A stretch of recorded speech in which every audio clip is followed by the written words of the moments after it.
केशवनगर राज्य पर राजा धर्मेंद्र का शासन था। वो एक दयालु और न्यायप्रिय शासक थे। आज का मौसम सुहावना था। आसमान में बादल थे और हल्की बूंदाबांदी हो रही थी। राजा धर्मेंद्र महल के बगीचे में टहल रहे थे। तभी रानी ऋतिका वहां आई। महाराज, आज का मौसम कितना सुहावना है। हल्की हल्की बारिश हो रही है, ठंडी हवा चल रही है। क्यों ना हम जंगल की सैर पर चले? सुलेखा को भी बहुत आनंद आएगा। तुम सही कह रही हो ऋतिका, चलो जंगल घूमने चलते हैं। राजा धर्मेंद्र ने जंगल की यात्रा का निर्णय लिया। उन्होंने अपने साथी रानी ऋतिका, राजकुमारी सुलेखा, मंत्री जय सिंह और 2 सैनिकों को लिया और जंगल की ओर निकल पड़े। राजा धर्मेंद्र अपने परिवार और मंत्री जय सिंह के साथ घने जंगल में पहुंचे। जंगल हरियाली से भरा हुआ था और ठंडी हवा बह रही थी। हम इस वृक्ष के नीचे विश्राम करेंगे। यहाँ से जंगल का दृश्य बहुत सुंदर दिखता है। सब वृक्ष के नीचे बैठ गए। तभी राजा धर्मेंद्र की नजर सामने एक सुंदर तालाब पर पड़ी। देखो कितना सुंदर तालाब है। इसका पानी कितना स्वच्छ और निर्मल लग रहा है। मैं इस तालाब का पानी पीना चाहता हूँ। महाराज, इस तालाब के बारे में अजीब बातें सुनने में आती हैं। ग्रामीण इसे जादुई तालाब मानते हैं। कहते हैं कि यहाँ कभी कभी लोग रहस्यमय तरीके से गायब हो जाते हैं। ऐसी बात थी तो तुमने हमें पहले क्यों नहीं बताया? हमें इस स्थान की जांच करनी चाहिए। महाराज, ये अफवाहें हैं, कोई ठोस प्रमाण नहीं है। फिर भी मेरा सुझाव है कि आपको तालाब के पास नहीं जाना चाहिए। साधारण लोगों और राजाओं में अंतर होता है मंत्री जी। मैं साधारण नहीं हूँ। राजा धर्मेंद्र धीरे धीरे तालाब की ओर बढ़ने लगे। जैसे ही वो तालाब के किनारे पहुँचे, उनकी नजर एक सुंदर लड़की पर पड़ी जो काले रंग की साड़ी पहने घुटनों के बल बैठी थी। अजीब बात है, कुछ देर पहले यहाँ कोई नहीं था, लेकिन अचानक ये लड़की कहाँ से आई? राजा धर्मेंद्र धीरे धीरे उस लड़की के पास पहुँचे। मैं राजा धर्मेंद्र केशवनगर का शासक हूँ। तुम कौन हो? लड़की ने अपना चेहरा राजा धर्मेंद्र की ओर किया और धीरे धीरे खड़ी हो गई। जैसे ही राजा धर्मेंद्र ने उसका चेहरा देखा, वो मंत्रमुग्ध हो गए। लड़की रहस्यमय ढंग से मुस्कुरा रही थी। मेरा नाम कनक है। मैं पास के गांव में रहती हूँ। मैं अनाथ हूँ। आज मुझे अपने माता पिता की बहुत याद आ रही थी, इसलिए इस तालाब के किनारे आकर बैठ गई। वो अक्सर यहाँ आया करते थे। जब भी उनकी याद आती है, मैं यहीं आ जाती हूँ। राजा धर्मेंद्र उसकी सुंदरता में खो गए। क्या तुम रोज यहाँ आती हो? हाँ महाराज, मैं रोज यहाँ आती हूँ। तभी राजा धर्मेंद्र को कुछ याद आया। लेकिन मैं जब यहाँ आया था तब ये स्थान सुनसान था। अचानक तुम कैसे प्रकट हो गई? क्या तुम कोई जादू जानती हो? नहीं महाराज, शायद आपका ध्यान कहीं और था, इसलिए आपने मुझे नहीं देखा होगा। कल मैं फिर यहाँ आऊंगा। क्या तुम मुझसे मिलोगी? महाराज, यदि ये आपका आदेश है तो मुझे आना ही पड़ेगा। राजा धर्मेंद्र मुस्कुराते हुए लौट गए। अब हमें महल लौट जाना चाहिए। अभी कुछ ही देर पहले तो आए थे। सुलेखा को यहाँ बहुत अच्छा लग रहा है। लेकिन राजा धर्मेंद्र का मन अब जंगल की सैर में नहीं था। वो तो कनक की सुंदरता में खो चुके थे। उनके मन में बस एक ही इच्छा थी, जल्द से जल्द अगला दिन आए और फिर वो कनक से मिलने यहाँ लौटे। राजा धर्मेंद्र का मन जंगल में ही अटक चुका था। महल लौटने के बाद भी वो बेचैन थे। उनकी आंखों के सामने बार बार कनक का चेहरा घूम रहा था। रात भर वो करवटें बदलते रहे, लेकिन उन्हें नींद नहीं आई। रानी ऋतिका उनके इस बदले हुए व्यवहार को महसूस कर रही थी, लेकिन कुछ कह नहीं पा रही थी। अगली सुबह राजा धर्मेंद्र अकेले ही महल से निकल गए और जंगल के उसी तालाब के किनारे पहुंच गए जहां उन्होंने पहली बार कनक को देखा था। इस बार भी कनक वहीं बैठी हुई थी, जैसे मानो वो राजा धर्मेंद्र के आने की प्रतीक्षा कर रही हो। मैं तो यहाँ आते समय डर रहा था कि कहीं तुम मुझसे मिलो या ना मिलो। आपका आदेश था महाराज, मैं आपका आदेश कैसे ठुकरा सकती थी। आप केशव नगर राज्य के राजा हैं और ये जंगल भी आपके राज्य का ही हिस्सा है। मुझे महाराज मत कहो कनक, तुम मुझे सिर्फ धर्मेंद्र कह सकती हो। सच कहूं, जब मैंने तुम्हें पहली बार देखा था तभी मैं तुम पर अपना दिल हार बैठा। मैं तुमसे प्रेम करने लगा हूं। ये सुनकर कनक शर्मा गई। उसने अपनी नजरें नीचे झुका ली। प्रेम तो मैं भी आपसे पहली नजर में करने लगी थी, लेकिन मैं जानती हूँ कि मेरा और आपका विवाह नहीं हो सकता। क्यों? आपका विवाह पहले से ही हो चुका है और आपकी तो 10 वर्षीय पुत्री भी है। तुम भूल रही हो कनक कि मैं एक राजा हूँ और एक राजा का एक ही विवाह नहीं होता, वो कई विवाह करता है। तो क्या कल आपको मुझसे भी सुंदर कोई और लड़की मिल गई तो आप तीसरा विवाह कर लेंगे? अरे तुमसे सुंदर तो इस संसार में कोई नहीं हो सकता। इसके बाद दोनों घंटों भर बातें करते रहे। शाम होने पर राजा धर्मेंद्र महल लौट आए, लेकिन ये सिलसिला यहाँ तक नहीं रुका। अब हर सुबह राजा धर्मेंद्र तालाब के किनारे आते और दिन भर कनक से बातें करते। राजा धर्मेंद्र के इस नए व्यवहार ने महल में हलचल मचा दी थी। वो राज दरबार में कम ही दिखाई देते और उनकी अनुपस्थिति से दरबारियों और प्रजा में तरह तरह की बातें होने लगी थी। एक दिन रानी ऋतिका ने राजा धर्मेंद्र से इस विषय में बात करने का निश्चय किया। आखिर आप रोज सुबह सुबह कहाँ चले जाते हैं महाराज, और दिन भर गायब क्यों रहते हैं? राज दरबार में आपकी अनुपस्थिति से दरबारी और प्रजा के मन में शंका पैदा हो रही है। मैं एक राजा हूँ और कुछ दिनों तक राज दरबार में उपस्थित न हुआ तो उसका कोई कारण तो होगा। और हाँ, प्रजा मेरी गुलाम है, मैं प्रजा का गुलाम नहीं हूँ। इतना कहकर राजा धर्मेंद्र महल से बाहर निकल गए और रानी ऋतिका स्तंभ रह गई। राजा धर्मेंद्र के व्यवहार में बदलाव को देखकर रानी ऋतिका सीधा मंत्री जयसिंह के पास पहुंची, जो महल के बाहर बगीचे में बैठे हुए थे। मंत्री जी, महाराज रोज सुबह कहाँ जाते हैं? जब से हम जंगल से लौटे हैं उनका व्यवहार भी अजीब हो गया है। वैसे तो मैं आपको ये बात बताना नहीं चाहता था, लेकिन अब मुझे बताने ही पड़ेगा। मुझे सूचना मिली है कि महाराज चुपके चुपके जंगल में किसी लड़की से मिलने जाते हैं। मैंने ये भी सुना है कि वो लड़की रोज उसी तालाब के किनारे महाराज को मिलती है, जिस तालाब के पास जाने से मैंने उन्हें मना किया था। मंत्री जयसिंह की बात सुनकर रानी ऋतिका के चेहरे का रंग उड़ गया। उन्होंने बिना कुछ कहे अपने कक्ष की ओर कदम बढ़ा लिए। शाम को जब राजा धर्मेंद्र महल लौटे तो रानी ऋतिका ने उनका सामना किया।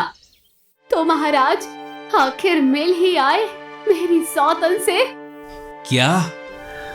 तो अब तुम मेरी जासूसी भी करने लगी?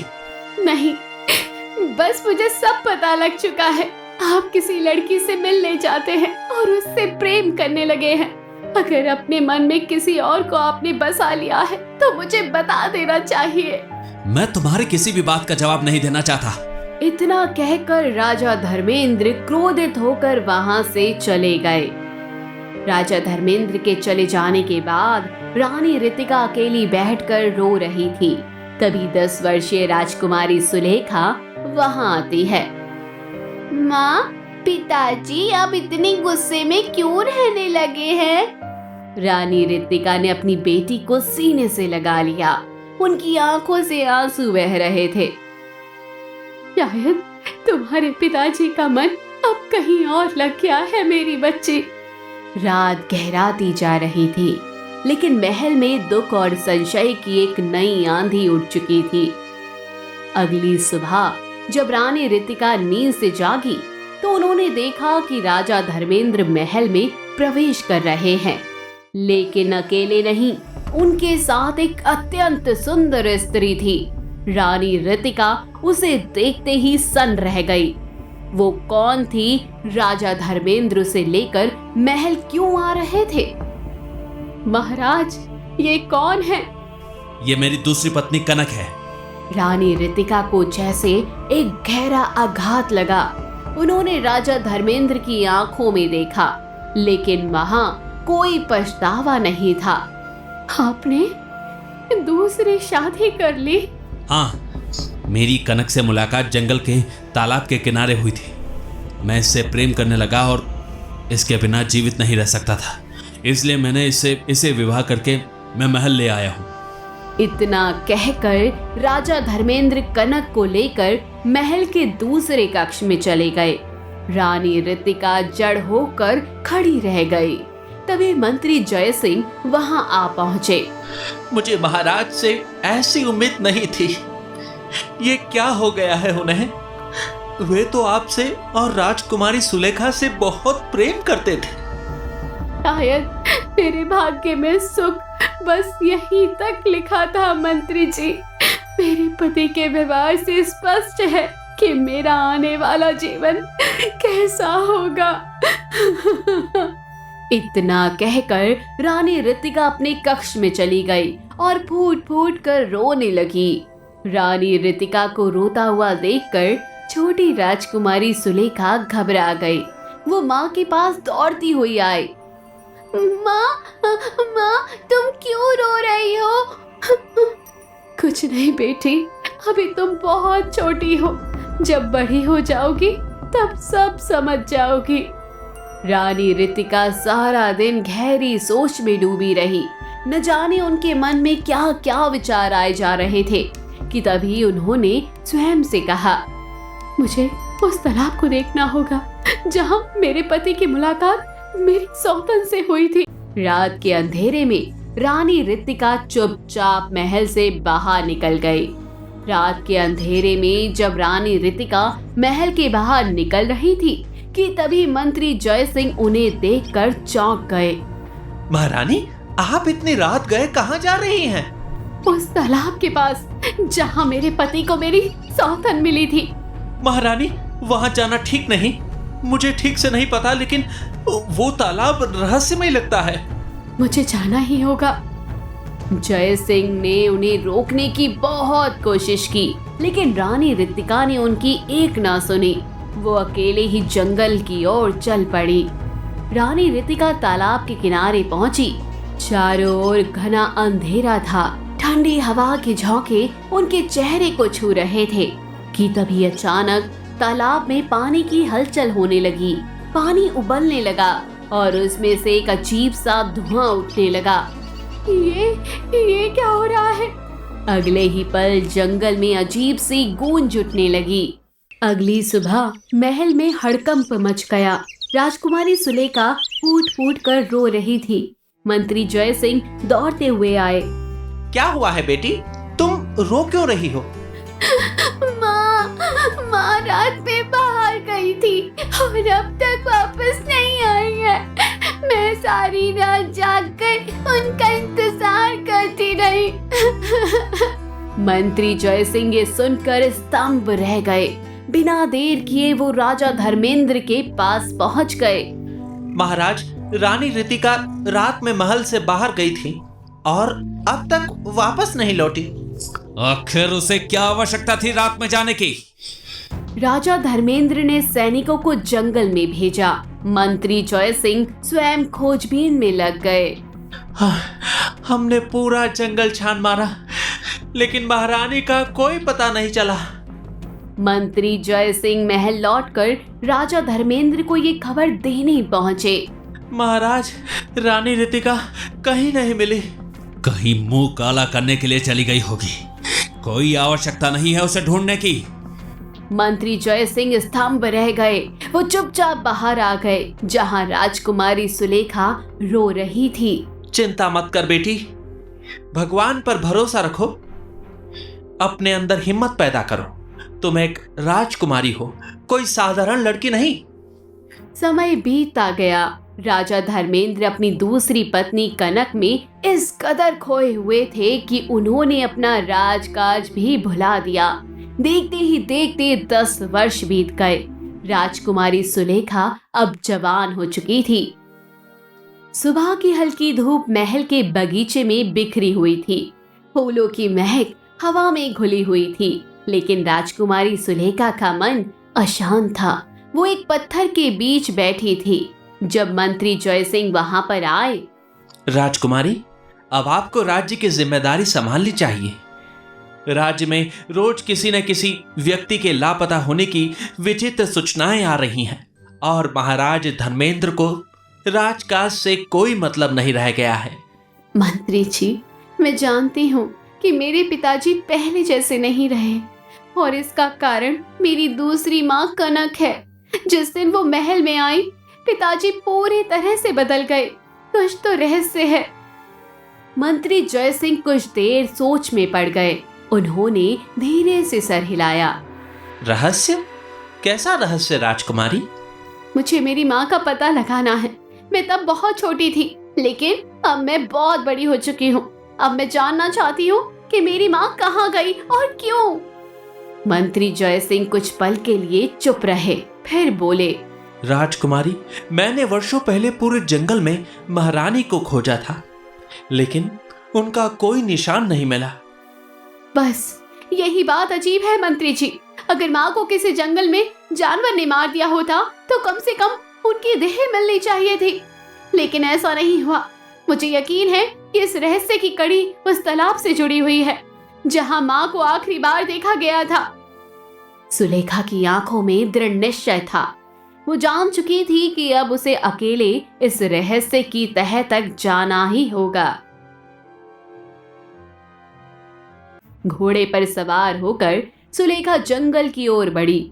महल से दूर घने वृक्षों के बीच स्थित था वो तालाब जहां उसकी माँ आखिरी बार देखी गई थी। हवा में अजीब सी ठंडक थी। तालाब का पानी शांत लेकिन रहस्यमय लग रहा था। जैसे ही सुलेखा वहां पहुंची, उसे पीछे से किसी की आवाज सुनाई दी। सुलेखा ने चौंक कर पीछे मुड़कर देखा। सामने एक वृद्ध साधु खड़े थे। उनकी आंखों में एक रहस्यमय चमक थी। आप कौन हैं? मैं एक साधु हूँ। कुछ समय पहले मैं यहीं रहता था, मगर पिछले 10 वर्षों से मैं यहाँ पर नहीं था, बल्कि हिमालय पर तपस्या करने के लिए गया था। मैं कुछ दिन पहले ही यहाँ पर लौटा हूँ। क्या आप जानते हैं कि मेरी माँ कहाँ है?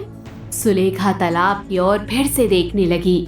पानी में हल्की लहरें उठ रही थी, जैसे कोई अंदर कुछ कह रहा हो। सुलेखा साधु को सारी घटना बताते हुए बोली।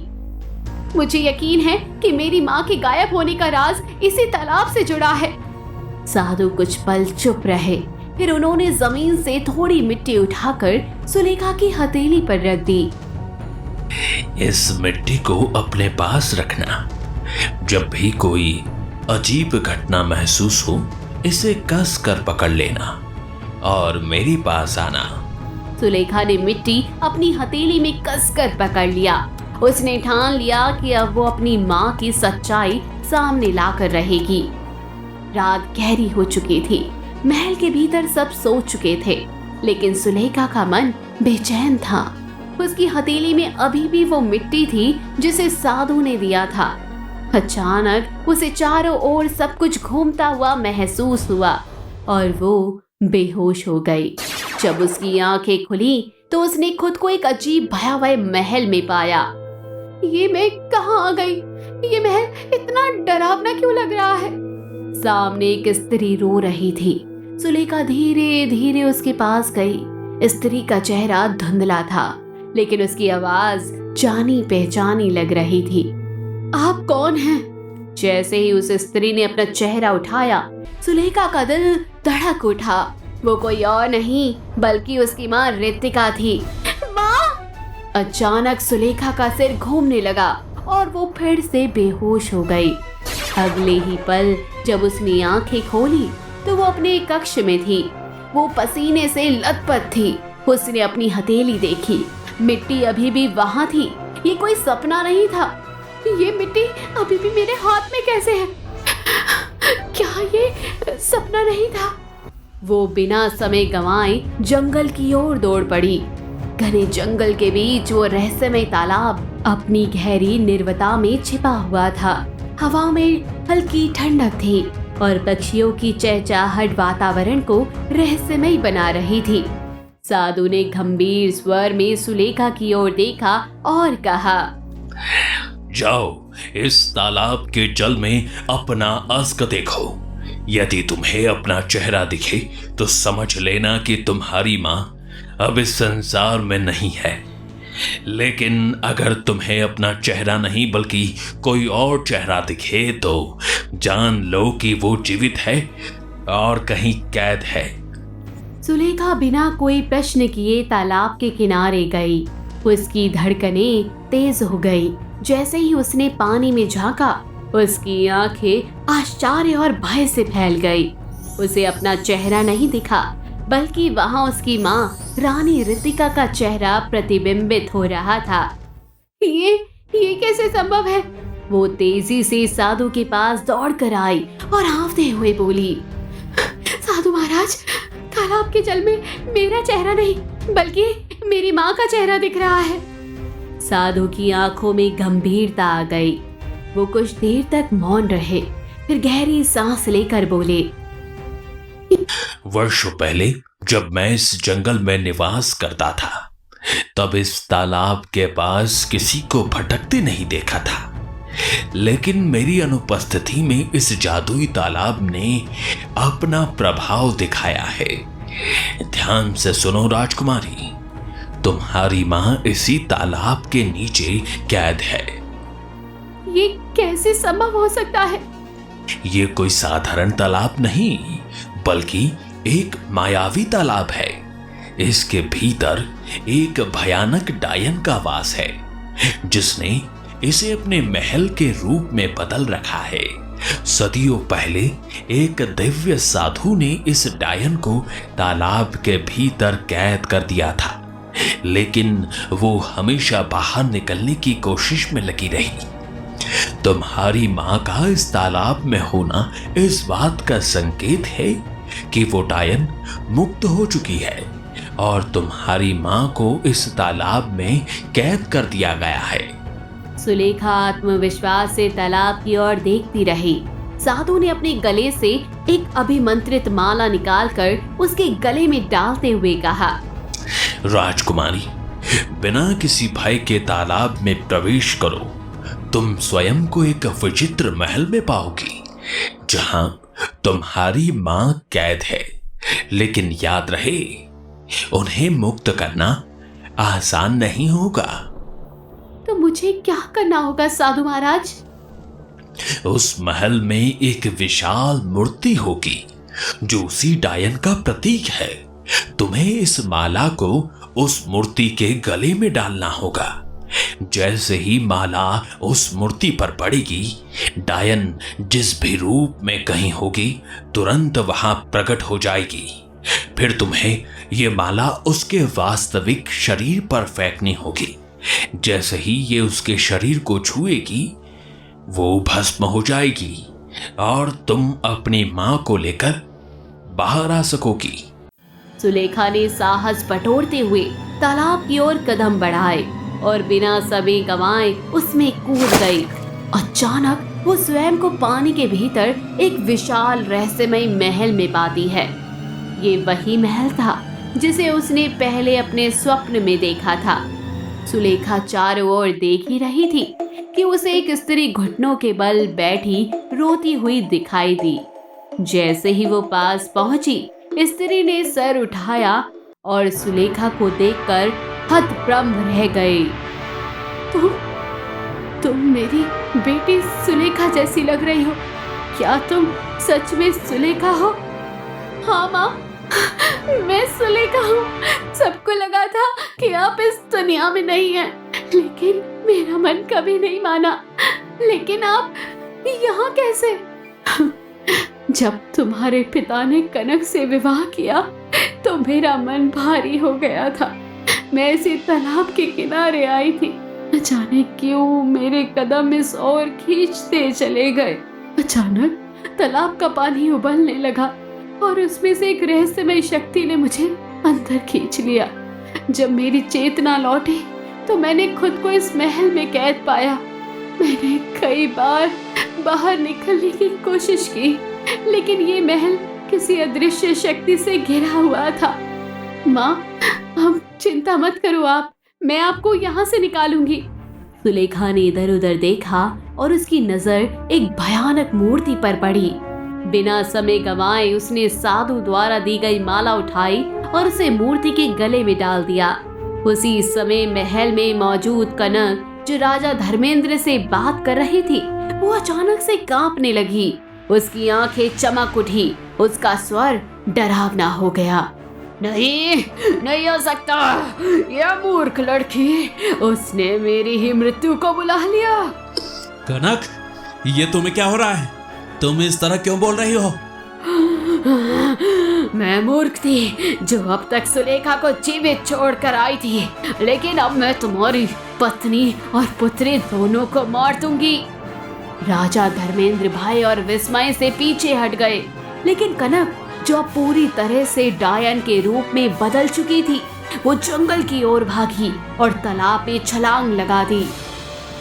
राजा धर्मेंद्र भी चिंता में तालाब की ओर दौड़े और कनक को बचाने के लिए उसमें कूद पड़े, लेकिन अगले ही क्षण उन्होंने खुद को एक अजीब महल के भीतर पाया। उनके सामने सुलेखा और रितिका खड़ी थी। रितिका, तुम जीवित हो?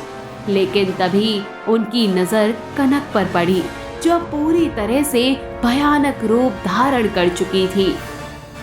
तो यही है उस डायन का असली रूप, लेकिन अब तेरा अंत निकट है। कोई भी मुझे समाप्त नहीं कर सकता। लेकिन सुलेखा ने बिना देरी किए अपने गले की अभिमंत्रित माला निकालकर कनक के ऊपर फेंक दी। जैसे ही माला के धागे उसके शरीर से स्पर्श हुए, वो चीखने लगी, आग की लपटें उठी और देखते ही देखते कनक भस्म हो गई। राजा धर्मेंद्र, सुलेखा और रितिका को तेज चक्कर आने लगे। कुछ ही क्षणों में वो तालाब के किनारे वापस आ गए। साधु ने राजा महाराज की ओर देखा और गंभीर स्वर में बोले, महाराज, कनक कोई साधारण स्त्री नहीं थी, वो एक भयानक डायन थी, जिसने आपको सम्मोहित कर दिया था और राज्य के निर्दोष लोगों को मार कर खा गई थी।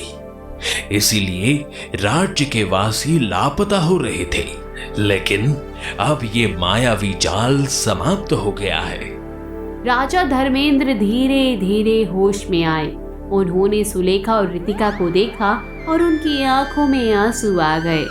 रितिका, सुलेखा, हम फिर से एक परिवार हैं। राजा धर्मेंद्र का परिवार फिर से एक हो गया और मायावी तालाब का रहस्य सदा के लिए समाप्त हो गया।